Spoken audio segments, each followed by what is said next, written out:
wake up, I see what tomorrow brings. Voilà. Je suis pas maquillée. Non, j'avais pas le temps. Je vous retrouve en ce début de mois de septembre pour vous souhaiter un bon début de Pumpkin Autumn Challenge 2022. Pour ceux qui ne savent pas de quoi il s'agit, c'est un challenge littéraire organisé chaque année par Guimauve depuis des temps immémoriaux, je crois que ça fait 6 ou 7 ans. C'est la 4e édition à laquelle je participe. Je vous mettrai de toute façon en description sa chaîne et sa vidéo de présentation du Pumpkin, histoire de pas trop perdre de temps à vous expliquer, surtout qu'elle le fait nettement mieux que moi. Et c'est d'ailleurs avec le Pumpkin Autumn Challenge de l'année dernière que j'avais commencé à faire des vidéos sur Instagram. Donc je me suis dit que cette année c'était la période idéale pour proposer un petit peu de contenu qui me ressemble un petit peu plus parce que clairement, généralement dans les thématiques, on est vraiment dans des lectures que j'aime beaucoup et des ambiances que j'aime beaucoup. Donc je vais vous présenter aujourd'hui ma pile à lire pour ce Pumpkin Autumn Challenge, en sachant que j'avais prévu de vous faire une vidéo plus travaillée, un petit peu avec une esthétique un petit peu intéressante, en tout cas qui me plaisait.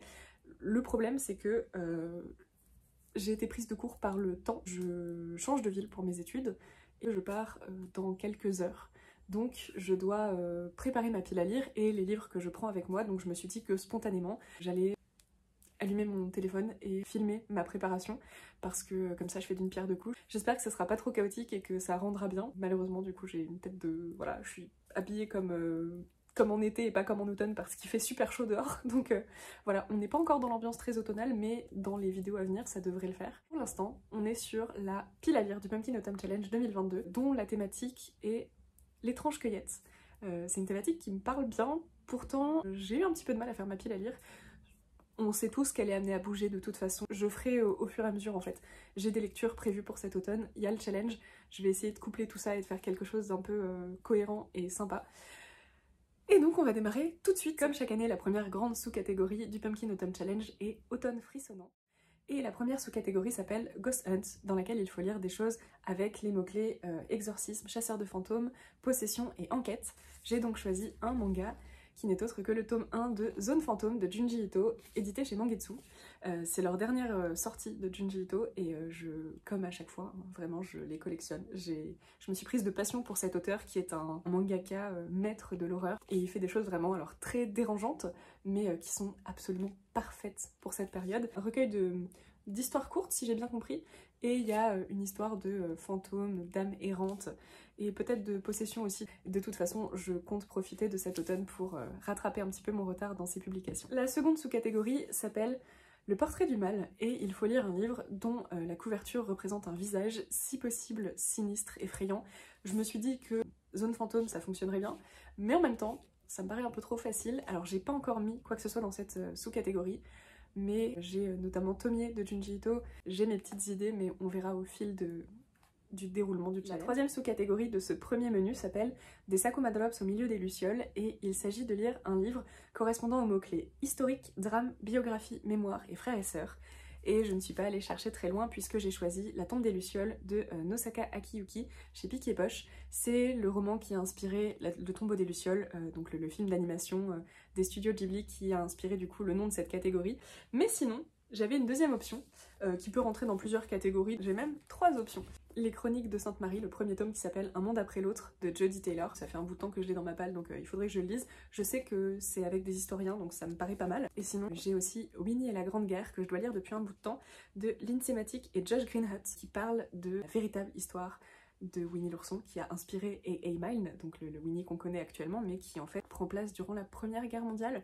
Donc voilà, ça me paraissait très intéressant, c'est un jeunesse dont j'ai jamais entendu parler, en plus c'est publié chez l'École des loisirs. La deuxième grande catégorie, le second grand tableau, comme dirait Guimauve, n'est autre que Automne de l'étrange, c'est la thématique signature de cette année. Et on retrouve en première sous-catégorie les mystérieux habitants de Pottsfield. Il faut donc lire des choses correspondant aux mots-clés Halloween, Samhain et automne. Et donc j'ai choisi Long Live the Pumpkin Queen de Shea Cho. C'est une histoire que j'attendais depuis un moment parce que j'adore cette autrice. Elle est connue notamment pour Winterwood et The Wicked Deep, que j'avais énormément aimé. Et donc là, elle reprend l'histoire de Sally, la compagne de Jack Skellington dans L'étrange Noël de Monsieur Jack. Et donc elle va écrire son histoire à la suite de ce qui se passe dans le film, je crois. Donc voilà, j'y vais un peu à l'aveugle. Moi je sais que c'est Shea Cho, j'aime la thématique. Je suis pas du genre à acheter les livres Disney comme ça parce que généralement ça m'intéresse pas, mais là, il y avait 2 arguments de choix, donc on peut pas faire plus Halloween que ça, on est d'accord. Je l'ai pas précisé, mais je pense que je relirai aussi pour cette sous-catégorie, comme chaque année, Pumpkinheads de Rainbow Rowell et Faith Erin Hicks, parce que c'est un roman graphique, enfin un comics que j'aime énormément, qui est super réconfortant et qui est idéal à lire le soir d'Halloween.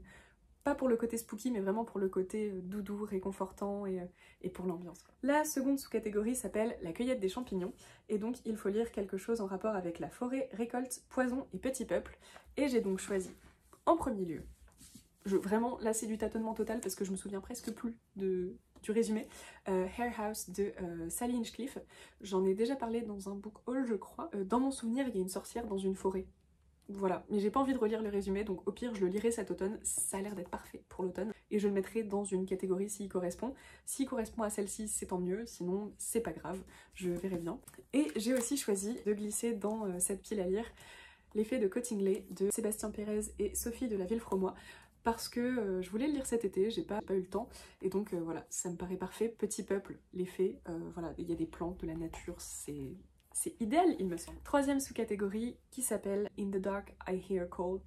Et il faut lire quelque chose qui correspond à de la fantasy, voire même de la dark fantasy, avec une ambivalence, une quête, de la duplicité, des jeux de pouvoir, l'obscurité, la lumière, la destinée, la loyauté et la mauvaise influence. Ça fait énormément de mots-clés, mais ça laisse l'embarras du choix.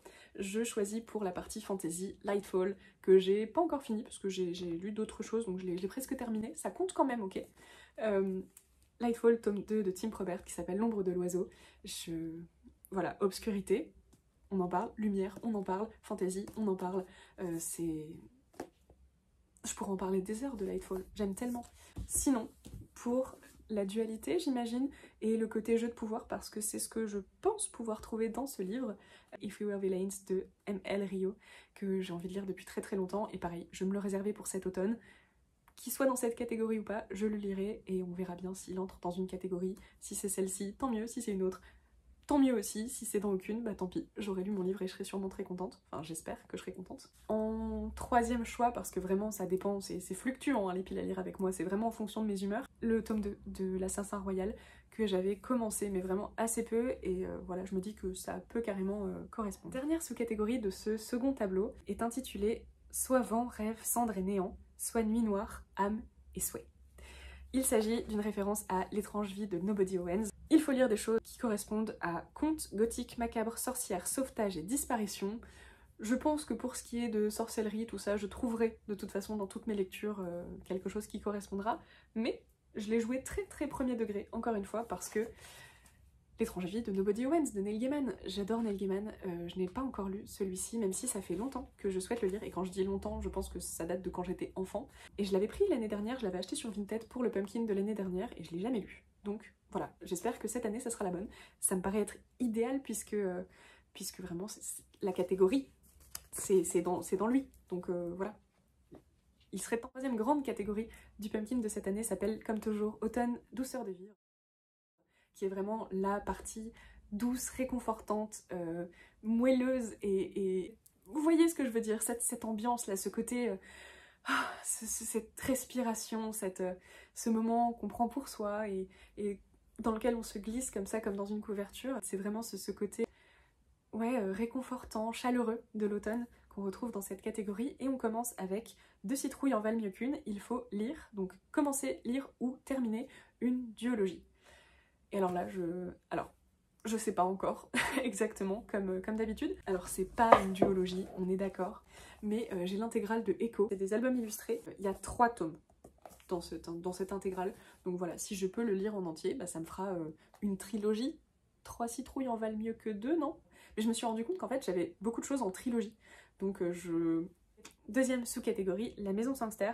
Alors, je n'ai pas cette référence. J'avais déjà écouté des sketchs de François Pérusse, mais quand j'étais beaucoup plus jeune. Et celle-ci, je ne l'ai pas du tout. Donc, il faut écouter un livre audio, une série audio, un podcast, ou alors lire quelque chose dans lequel il y a de l'humour. Pas mis grand-chose dans cette... Enfin, j'ai rien mis officiellement dans cette sous-catégorie, parce que pareil, ça viendra avec le fil de l'automne, et puis je sais que je trouverai forcément quelque chose. J'ai toujours un audiobook en cours. J'écoute tout le temps des podcasts, donc clairement... La troisième sous-catégorie s'appelle « Il n'y a jamais trop d'épices dans ma pumpkin pie » et on va parler d'enfance, de nourriture, de transmission, de famille et de plaisir non coupable. Et donc, j'ai choisi de mettre la suite de Riri, Fifi et Loulou, section frisson, parce que, bah évidemment, la bande à Picsou, c'est une famille, on a beaucoup cette notion.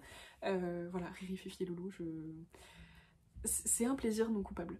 Voilà, c'est régressif, on est bien d'accord, mais j'assume. La dernière sous-catégorie s'intitule Chante-moi une chanson, ça s'énarre. Ça fait référence à Outlander et on a donc les mots-clés mythes et légendes, voyage dans le temps, magie et dépaysement. J'ai donc choisi, alors encore une fois, on a les chroniques de Sainte-Marie qui peuvent coller. Par contre, j'ai glissé dans cette palle Paper Girls. Je crois qu'il s'agit de Retour dans le temps. J'ai envie de commencer, je vous en ai déjà parlé. La dernière grande catégorie s'intitule Automne rayonnant. Et on retrouve en première sous-catégorie, attention ça va être le moment ridicule, vous avez le droit de vous moquer, We all born naked and the rest is drag. Donc on est tous nés nus et le reste c'est du drag. Qui correspond aux mots-clés queer en général, amour de soi, inclusivité. Et comme toujours, quand il s'agit d'inclusivité, on peut compter sur les éditions Kinaï. J'ai donc mis le premier tome de Lumberjanes, que j'ai aussi vaguement commencé, et La fille de la mer. Voilà, ça me permet d'écluser ma palle de chez Kinaï surtout. Et puis vraiment, ils sont toujours dans cette démarche d'inclusivité et de représentation, donc je pense que on ne se trompe pas avec ce genre de critères quand il s'agit des éditions Kinaï. La deuxième sous-catégorie s'intitule You Cannot Eat the Money, et il s'agit des mots-clés écologie, post-apocalyptique, SF et anticipation. Et j'avoue que, encore une fois, je n'ai rien mis dans cette sous-catégorie.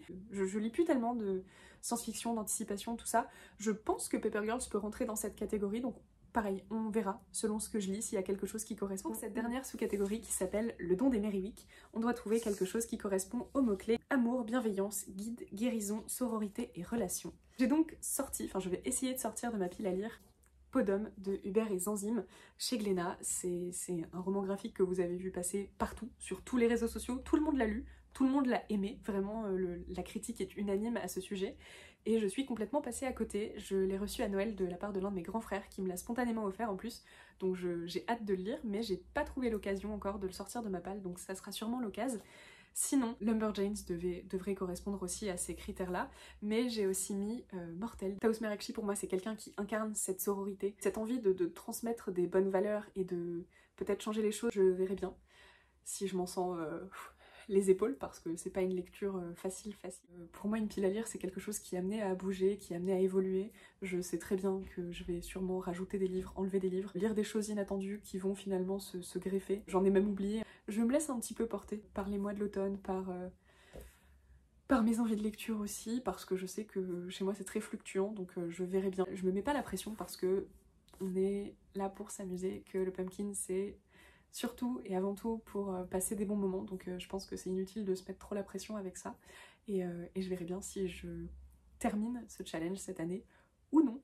Et si c'est le cas c'est cool, si c'est pas le cas ben c'est pas grave. J'espère que ça sera des bonnes lectures, j'espère que je vais réussir aussi à créer du contenu cool. Quelqu'un m'a demandé en commentaire d'ailleurs de parler de films, de séries, alors peut-être pas de musique, je ne sais plus, mais j'ai quand même envie d'en parler.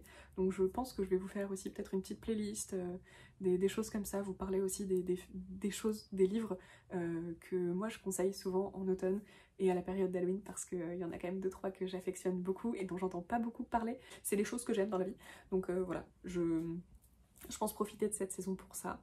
J'espère que c'était cool, parce que c'est pas du tout ce que je pensais faire comme vidéo à la base, mais j'espère que c'était quand même sympa à regarder, que c'était un bon moment. Je vous souhaite des bonnes lectures. Sur ce, comme d'habitude, n'hésitez pas à m'envoyer un message, à commenter, à partager peut-être si ça vous intéresse. Dites-moi ce que vous voulez lire aussi pendant cet automne, si ça vous inspire particulièrement ou non. Moi je vous laisse, je vais préparer mes affaires et prendre la route pour de nouvelles aventures. A plus!